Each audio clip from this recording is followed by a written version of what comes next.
Admiral Susan Warren stood at the main viewport of the Earth Defense Fleet flagship, EDF Steadfast. Her gray eyes focused on the distant stars as she thought about her morning coffee, still untouched on her desk. The quiet bridge hummed with the usual morning activity until warning lights suddenly flashed across every screen. Admiral. Lieutenant Peter Morrison's voice cut through the calm. Unknown vessel just appeared beyond the Pluto defense line. It's huge, at least 3 times the size of our largest ship. Warren straightened her uniform and walked to the tactical station. "Show me," she ordered, keeping her voice steady despite the surge of adrenaline. The main screen lit up with an image that made several bridge officers gasp. A massive ship hung in space, its dark purple hull covered in strange symbols that seemed to shift and change as they watched. It looked nothing like the human designs they were used to, all smooth curves and organic shapes, like a sea creature that had somehow learned to swim through space. "Any attempts at communication?"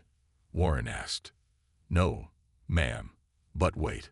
Morrison's fingers flew across his console. "They're broadcasting now.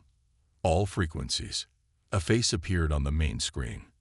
At least, they thought it was a face. The alien had gray-blue skin that rippled like water, with 4 eyes arranged in a diamond pattern. When it spoke, its words came through in perfect English, though its mouth movements didn't match. "Attention, primitive human fleet. This is High Commander Zixtal of the Galactic Council's First Contact Division. Your species has been observed and found worthy of elevation to probationary status within the Council. Prepare to receive our neural compliance beam. This is a painless process that will ensure peaceful integration." Warren's face hardened. "Open a channel," she ordered. When Morrison nodded, she spoke clearly and firmly. "This is Admiral Susan Warren of the Earth Defense Fleet. We appreciate your offer, but we must decline. Earth and its colonies are sovereign territory. We would be happy to discuss peaceful diplomatic relations as equals." The alien's 4 eyes blinked in sequence. "You misunderstand, Admiral. This is not an offer. It is a requirement. All new species must undergo neural adjustment to ensure harmony within the Council." In the tense silence that followed, Morrison noticed something odd on his readings. "Admiral," he whispered, "I'm picking up strange energy patterns from their ship. It's like nothing we've seen before, but—" He paused, checking his readings again. "The frequency pattern is similar to our old satellite radio waves, just much more powerful." Warren nodded slightly, understanding what Morrison had noticed. In the century since humans had started seriously preparing for alien contact, they had developed defenses against every form of communication technology they could imagine, including ways to block unauthorized neural interference. The alien ship's hull began to glow with a soft purple light. "For your own good, please do not resist," High Commander Zixtal said. "The process will begin now." The purple glow intensified, and several nearby asteroids suddenly shifted their orbits, the rocks turning to face the alien ship like flowers tracking the sun. But on the human ships, nothing happened. Warren watched as confusion spread across the alien commander's features. The purple glow intensified further, and warning lights flashed across Morrison's console. "They're pushing their system to maximum power," Morrison reported. "But our neural shields are holding at 2% capacity." He double-checked his readings. "The shield load is so low, it's barely registering, Admiral." Warren allowed herself a small smile. "Open a channel again, please." The alien commander's face appeared, all 4 eyes now wide with what looked like shock. Warren spoke calmly. "High Commander, I suggest we start our relationship over.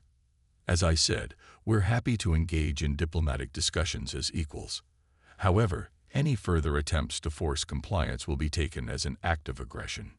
To emphasize her point, she nodded to Morrison, who activated the fleet's defense grid. Across all 50 ships in the Earth Defense Fleet, gun ports opened smoothly, and energy weapons charged with a soft blue glow. They weren't aiming at the alien vessel, but the message was clear. The alien commander's skin rippled rapidly, a motion they would later learn indicated extreme distress. This is impossible. The compliance beam has never failed. Never. In 10,000 years of first contacts. First time for everything, Warren said. Now, would you like to try proper diplomacy? Instead of responding, the alien ship's engines flared to life. The massive vessel turned with surprising grace and accelerated away from the solar system, disappearing into what their sensors registered as some form of faster-than-light travel. In the silence that followed, Morrison worked at his console.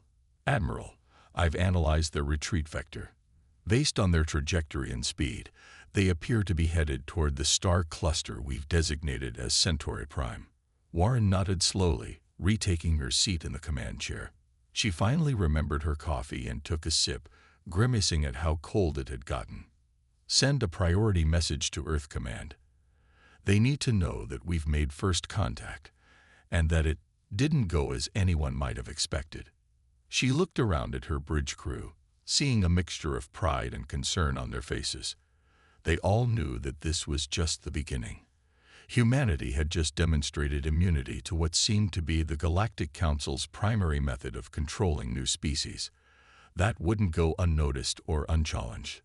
"Morrison," she said, "begin analyzing all the sensor data we collected.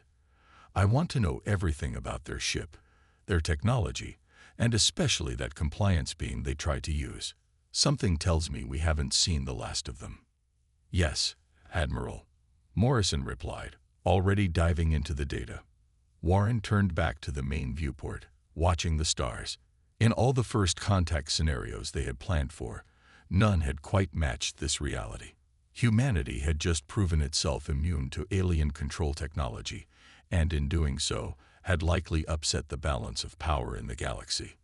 As she finally finished her cold coffee, Warren allowed herself a moment of pride. Humanity's paranoia and preparation had paid off. They had spent decades building defenses against every possible form of control or influence they could imagine, from simple radio waves to complex neural interfaces. In trying to protect themselves from their own technology, they had accidentally made themselves immune to the Council's most powerful tool of control.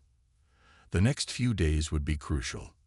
There would be meetings, reports, and preparations to make. But for now, Warren had one more order to give. "Communications, send a message to all ships in the fleet," she said. "All hands should be ready for anything. First contact has been made, and it's not quite what we expected. But we've shown them that humanity won't bow down easily. Well done, everyone. Now the real work begins." As the message went out, Warren couldn't help but wonder what the Galactic Council would do next. One thing was certain. The galaxy was about to learn that humanity wasn't just another species to be simply absorbed and controlled. They were something else entirely. The great hall of the Galactic Council buzzed with nervous energy. Hundreds of alien species filled the circular chamber, their worried whispers echoing off the crystal walls. Ambassador Linda Brooks stood at the entrance, straightening her dark blue diplomatic uniform. As Earth's first representative to the Council, she knew all eyes would be on her. "They're ready for you," said Richard Bennett, Earth's military advisor. His weathered face showed concern. "Remember, we're here to talk, not to fight." Linda nodded and walked into the chamber. The noise died down as she made her way to the speaker's platform. Aliens of all shapes and sizes watched her, some with multiple eyes, others with none at all. Some floated in special tanks, while others were wrapped in environmental suits. High Chancellor Vexthor, a tall being with silver skin and flowing robes, spoke first. "The Council recognizes Ambassador Brooks of Earth." His voice carried a hint of worry that Linda didn't miss. "You are here to address the incident at your system's edge." "Thank you, High Chancellor," Linda said clearly. "I'm here to discuss peaceful relations between Earth and the Council. The unfortunate first contact situation could have been handled better by all parties." Angry murmurs filled the chamber. A reptilian creature stood up, its scales changing color from green to red. "Better? Your species resisted the compliance beam. This has never happened in the history of the Council. Linda kept her face neutral. With respect, forcing mental compliance on a new species hardly seems like a proper way to begin diplomatic relations. In the gallery above the main floor, Amy Martinez watched the exchange with interest. As a human intelligence officer working undercover in the Council's archives, she had spent months learning about the Council's history. Now, she quietly recorded everything with her neural implant. The High Chancellor raised his hand for silence. Ambassador Brooks, you must understand our position. The compliance process ensures peace and stability. Without it, how can we trust that humans won't become a threat to galactic peace? By getting to know us, Linda answered. By trading with us, talking with us, learning about us. Trust is earned through actions, not forced through technology. While the debate continued on the main floor, Amy slipped away from her observation post. She made her way through the crystal corridors to the secure archives, using her clearance as a junior archivist. Her true mission was about to begin. In the archives, Amy quickly found what she was looking for: records of other species who had shown resistance to Council control. The files were buried deep, marked as classified. As she read, her eyes widened. Back in the main chamber, Richard Bennett studied the Council's reactions. As a former fleet commander, he noticed how the military representatives of various species watched Linda with a mixture of fear and respect. They understood what the politicians didn't. Humanity's immunity to the compliance beam meant they couldn't be controlled through normal means. The Council demands to know how humans developed this resistance. A floating cloud of gas asked through its translator. Share this technology with us. Linda shook her head. It's not technology we developed to resist you specifically. Our neural shielding was created to protect ourselves from our own advancement in brain-computer interfaces. We simply believed in protecting free will. In the archives, Amy discovered something shocking. Earth wasn't the first world to resist the compliance beam.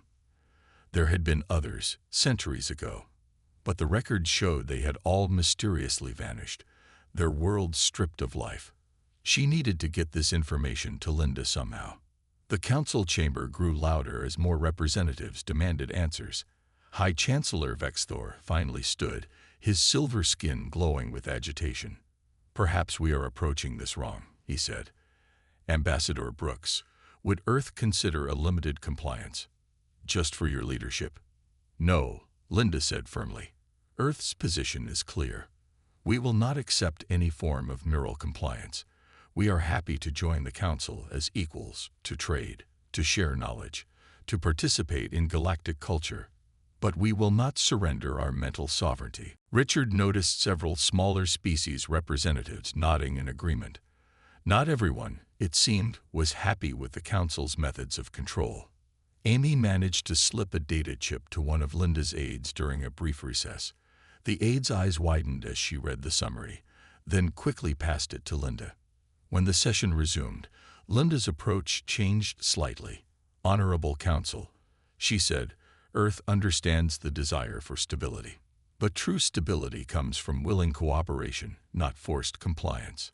How many species might contribute more if they were allowed to think freely? The question caused a stir. Several representatives shifted uncomfortably in their seats. The High Chancellor's glow dimmed slightly. The Council will recess to discuss these matters privately, Vexthor announced. Ambassador Brooks, you will be notified of our decision. As the chamber emptied, Linda met with Richard and Amy in a secure room. What you found in the archives changes everything, Linda said, reading through the data. They've destroyed species that resisted before. But this time, it's different. We're not a small, isolated civilization. We have allies now. Richard nodded. Several representatives approached me unofficially. They're interested in how we resist the compliance beam. Some of them want freedom from Council control. Then we need to be ready, Linda said. The Council won't just accept a no from us. They'll try something else. She looked at the crystal spires of the Council city through the window. Send word to Admiral Warren. The fleet needs to be ready. Amy spoke up. There's more in the archives about the Council's military capabilities. They haven't fought a real war in thousands of years. They've never needed to. Everything has been controlled through the compliance beam. Linda smiled slightly. Then maybe it's time for some changes in how the galaxy works. She turned to her companions. Humanity isn't just fighting for itself now. We're fighting for every species that wants to think for itself. As they left the council chambers that day, news was already spreading through the galaxy. Humans had done the impossible. They had said no to the council and survived. Change was coming to the galaxy, whether the council liked it or not. In her private quarters that evening, Linda recorded her report to Earth. "The situation is more complex than we thought," she said. "The council is afraid, not just of our resistance, but of what it means for their control over other species. We need to be prepared for anything. But we also have an opportunity here to not just protect Earth, but to help free other species from mental control."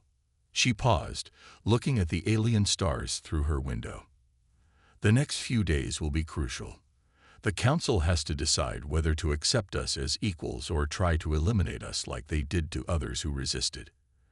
Either way, the galaxy will never be the same." Captain John Phillips watched a holographic display on the bridge of the EDF Guardian as 50 Council warships appeared at the edge of the Mars defense zone.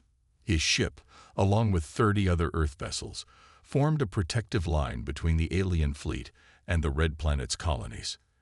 "They're calling it a peacekeeping force," Commander Mary Sullivan said from her intelligence station. Her fingers moved quickly over the control panel as she analyzed the incoming ships. "But those aren't police vessels. Those are warships, and old ones at that." John nodded, studying the alien fleet. The Council ships looked impressive with their purple-black hulls and organic curves, but his trained eye caught signs of poor maintenance. Some of the ships had visible patches on their hulls, while others showed energy fluctuations in their drive systems. "Open a channel to the Council fleet," John ordered. The main screen lit up to show General Crix, a tall, insectoid alien with compound eyes and metallic mandibles. Captain Phillips, the alien commander's translator, spoke. "The Council has ordered us to establish a presence in your system to ensure peace." "That's funny," John replied calmly. "We were perfectly peaceful before you arrived. Your ships are in Earth-controlled space. Please withdraw." While the conversation continued, Mary made an interesting discovery. She quietly sent a message to John's personal screen. "Captain, these ships' systems are running on very old software. It's like they haven't updated their combat systems in centuries." The realization hit John. The Council hadn't fought a real war in thousands of years. They had always relied on their compliance beam to control other species. Their actual military skills had grown rusty from disuse. General Crix's mandibles clicked in irritation. "We have orders to establish a base on Mars. Do not interfere, or we will be forced to demonstrate the Council's military might." "That wouldn't be wise," John warned. "This is your final warning. Withdraw your ships." Instead of responding, the Council fleet began to move forward. Their weapons charged, creating a beautiful but threatening purple glow against the black of space. "All ships, defensive formation Delta," John commanded. The Earth fleet moved with practiced precision, their formations tighter and more coordinated than the Council ships. "Remember, defensive fire only. Let them make the first move." The first shots came from a Council destroyer, purple energy beams reaching out toward the Earth ships. But the humans were ready. Their point defense systems, developed through centuries of preparing for space combat, easily detected and deflected the attacks. "Their weapons are powerful," Mary reported, "but slow and predictable. The targeting systems seem basic." John watched as the Council fleet struggled to deal with Earth's defensive tactics. Their ships moved like they were following textbook maneuvers that hadn't been updated in centuries. They didn't adapt, didn't change their approach even when it clearly wasn't working. "Send to all Earth ships," John ordered. "Activate the bubble defense system." The human fleet suddenly split apart, each ship projecting energy fields that overlapped and connected. To the Council fleet sensors, it would appear as if the Earth ships had vanished, hidden behind a complex web of sensor ghosts and false readings. Confusion spread through the Council fleet. Their neat formation broke apart as ships turned in different directions, trying to find targets that seemed to appear and disappear at random. "They're using old-style sensor systems," Mary said with growing excitement. "They can't handle our electronic warfare capabilities. Their computers are trying to track every false signal we're creating." John allowed himself a small smile. "Send to all ships. Demonstration pattern Alpha. Non-lethal shots only. Show them what we can do." The Earth fleet reappeared, but not where the Council ships expected.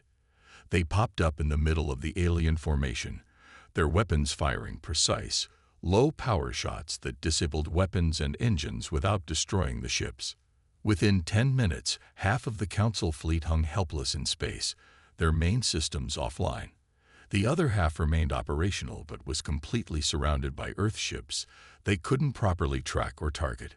"General Crix," John called over the communication channel, "I suggest you order your remaining ships to stand down.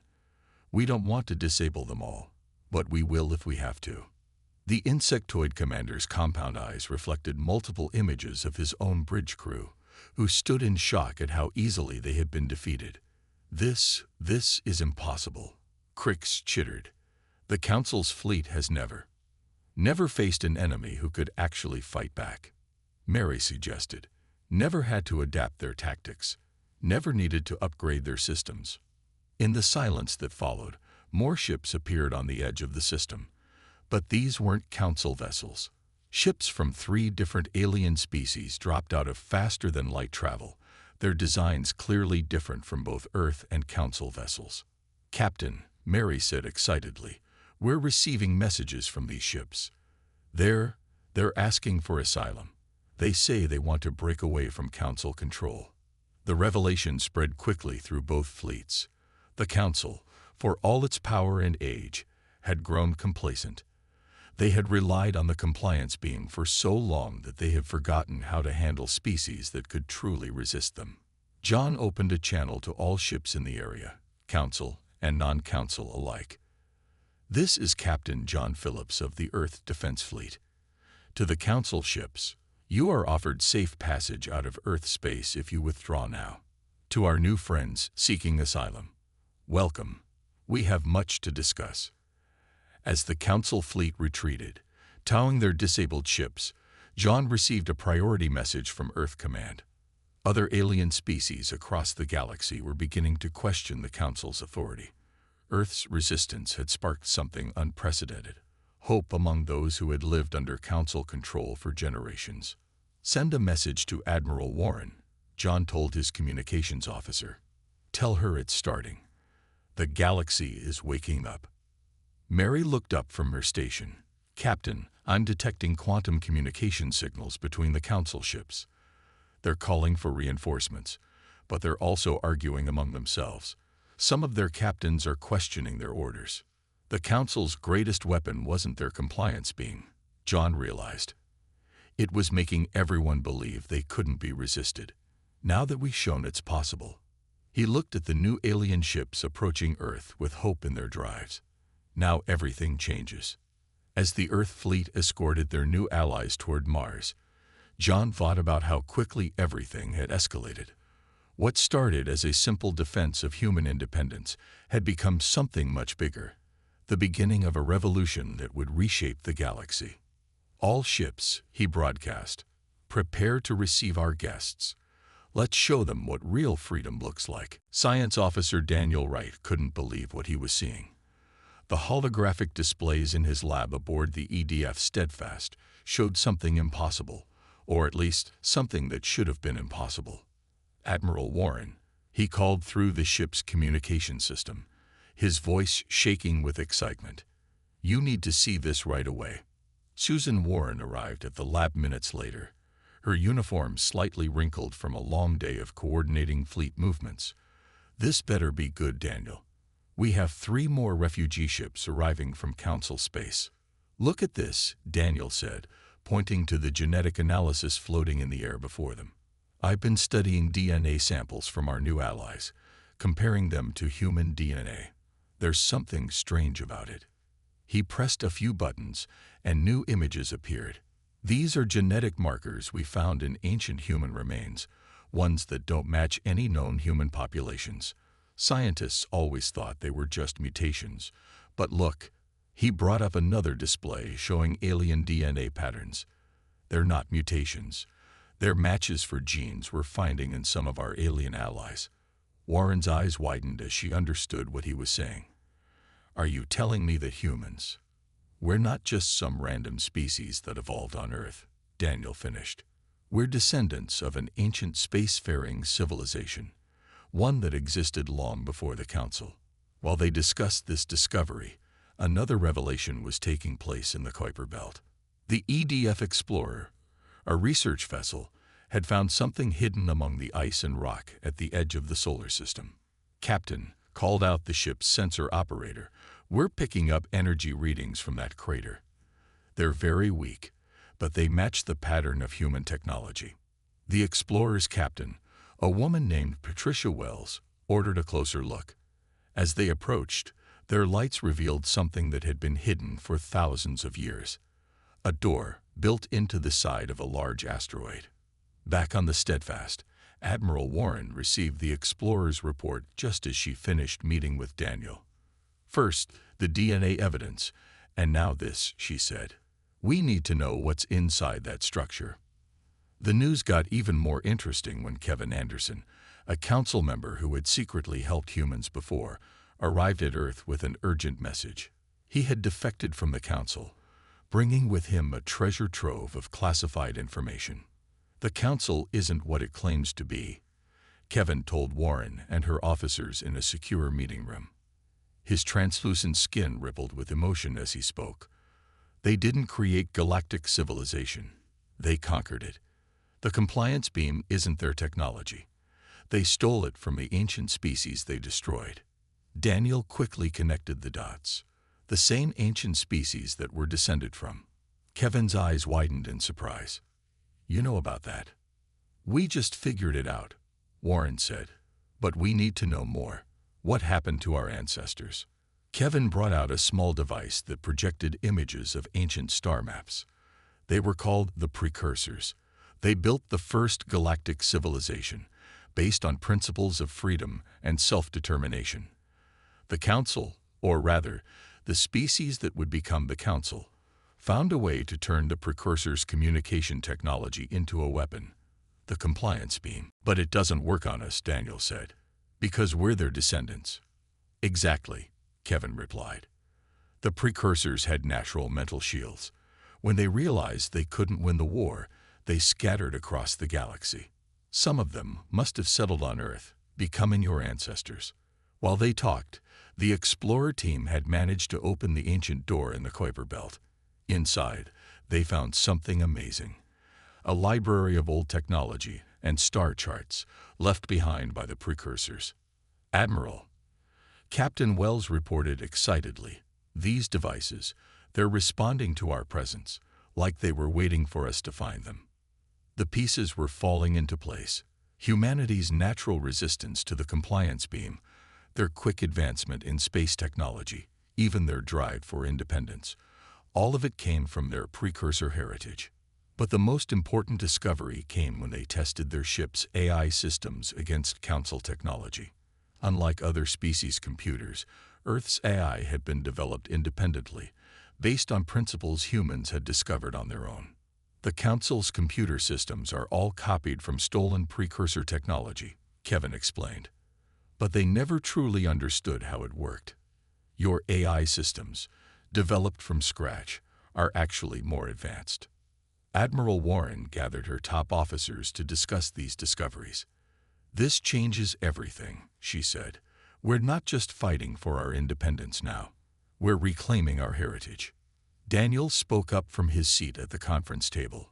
The genetic markers suggest that other species might have precursor ancestry too.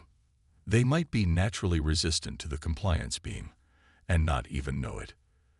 That's why the Council requires immediate compliance from new species, Kevin added. They have to get control before any natural resistance can be discovered. As they talked, more refugee ships arrived in Earth space. News of humanity's resistance had spread, and more species were questioning the Council's authority. But Warren knew the Council wouldn't give up easily. They'll come back with everything they have, she said, not just because we resist them, but because we remind them of the power they stole their authority from. Let them come, Daniel said, showing unusual confidence for a science officer. Every time they attack us, more of their lies are exposed. More species learn the truth. Warren nodded, looking at the star map showing refugee ships heading toward Earth space. Send a message to all human ships, she ordered.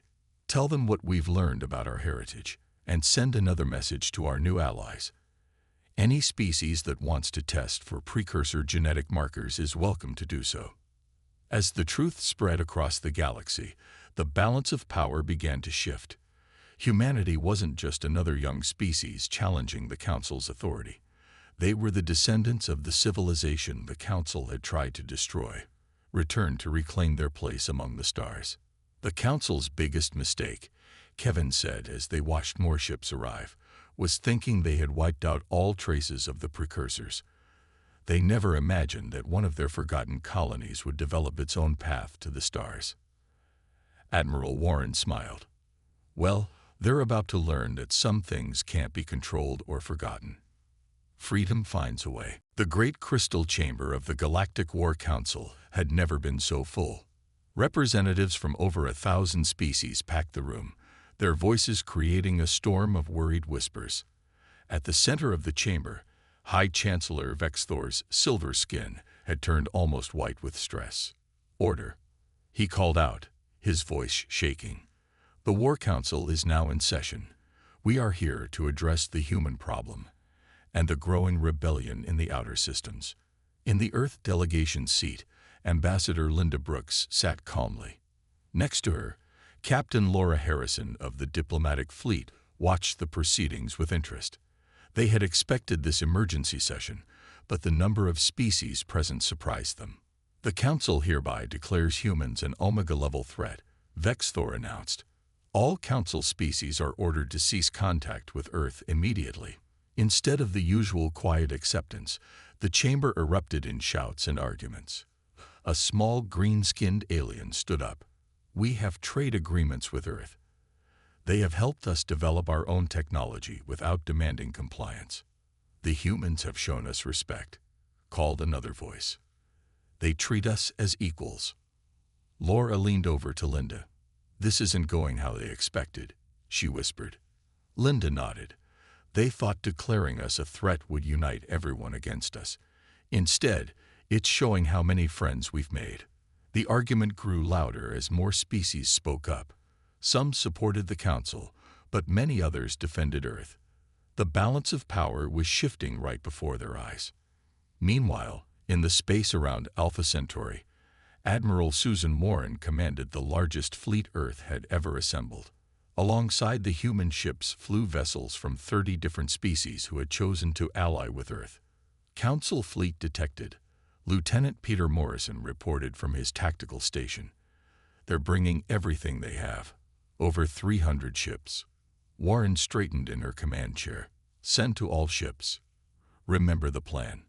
We're not here to destroy them. We're here to show them that the age of forced compliance is over. The Council fleet emerged from faster-than-light travel in perfect formation, their purple-black ships filling the space ahead. Their commander's face appeared on the main screen, another silver-skinned being like Vexthor. This is your final warning, the Council commander said. Surrender for compliance processing, or be destroyed. Warren smiled. You still don't understand. We're not here to fight you. We're here to free you. She pressed a button on her chair. Now, Daniel. Back on Earth, Science Officer Daniel Wright activated the device they had found in the precursor ruins. A wave of energy spread out across space, harmless to living things but devastating to the Council's copy technology. Their ship's engines spluttered, and their weapons went dark. What have you done? The Council commander demanded, panic in his voice. We sent a reset signal. Warren explained. The precursors built it into their technology, a way to shut everything down if it was ever misused. You've been using their stolen tech for so long, you never even knew it was there. In the council chamber, the emergency session was interrupted as reports flooded in. Council ships across the galaxy were shutting down, their stolen technology failing all at once. Listen to me. Linda stood up, her voice cutting through the chaos. Earth offers friendship to all species, council, and free alike. We have already begun sharing our independently developed technology with our allies. We offer the same to you. This is the end of the council, Vex Thor shouted. No, Linda replied calmly. This is the beginning of something better. A true galactic community based on cooperation and mutual respect, just like our ancestors, the precursors, wanted. Over the next few hours, the galaxy changed. Without their technology advantage, the Council's power crumbled. Species that had been under compliance control for generations began to wake up, their natural mental abilities returning. Captain Laura Harrison's diplomatic fleet stayed busy, visiting planet after planet, helping newly freed species adjust to independence. They brought medical help, technological assistance, and most importantly, hope. It's amazing, Laura told her crew as they approached another grateful world. All these species, finally free to think for themselves, to choose their own path. In the Alpha Centauri system, Admiral Warren watched as council ships were escorted by their own crews to designated safe zones. Send word to Earth, she ordered. Tell them Phase 1 is complete. The galaxy is free. The final meeting of the old council was brief. Species after species stood up to declare their independence. But instead of leaving, they stayed to help form something new, the Galactic Alliance of Free Worlds. Linda Brooks was chosen as one of the first Alliance representatives. As she took her seat in the new chamber, she looked around at the faces of so many different species, all of them now free to make their own choices. The hard part comes next, Kevin Anderson told her. The former council member had become one of Earth's strongest allies. Freedom means responsibility. Not everyone will know what to do with it at first. That's why we're here, Linda replied. To help, to guide, but never to control. Earth remembers what it means to be free. We'll help others remember too. Admiral Warren received the news of the Alliance's formation while overseeing the cleanup of Council technology. Send a message to all human ships, she ordered. Tell them they can come home. Tell them we won. Daniel Wright, studying more precursor records, looked up from his work with a smile. We didn't just win, Admiral. We finished what our ancestors started. We brought freedom back to the galaxy. As the Earth ships turned toward home, their alien allies flew beside them. The stars seemed brighter somehow, as if they too were celebrating the dawn of a new age. In her final report to Earth Command, Admiral Warren wrote, "The emergency the Council declared wasn't about Earth's fleet. It was about the idea we represented, that freedom is possible, that compliance isn't necessary, that different species can work together as equals. They were right to be afraid. That idea has changed the galaxy forever." The new alliance established its headquarters on a neutral world, where representatives from all species could meet as equals. The crystal towers of the old council were turned into a museum, a reminder of how power could be misused. And on Earth, humans looked up at the stars with pride, knowing they had not only protected their own freedom, but had helped bring liberty to an entire galaxy. They had found their place among the stars, not as conquerors or subjects, but as friends and allies to all who valued freedom. The emergency was over. The age of the Council had ended, and the real story of the galaxy, the story of freedom, was just beginning.